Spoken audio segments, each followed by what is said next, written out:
If you've been hopping onto Yahoo Finance lately and something feels off, you're not imagining it.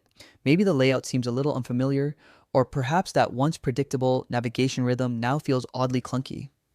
You scroll down instinctively, searching for a familiar option, something small, something clickable, but no matter how carefully you look, it just isn't there anymore. Longtime users probably remember that tiny link tucked at the bottom of the page.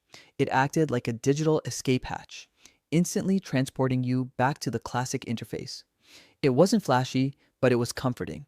A reliable button that let you use Yahoo Finance the way you'd always known. But here's the twist. That link has quietly disappeared.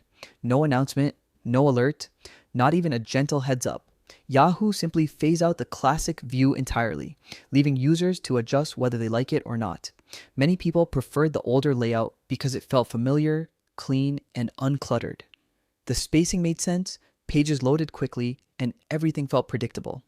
Without that version, users are now exploring alternatives. Google Finance offers a streamlined experience and syncs smoothly with Google Sheets, perfect for those who enjoy building custom trackers. TradingView still stands out as the powerhouse choice, loaded with advanced charting tools, community insights, and endless customization options. So while that beloved classic view may now be gone for good, the financial world hasn't left you stranded.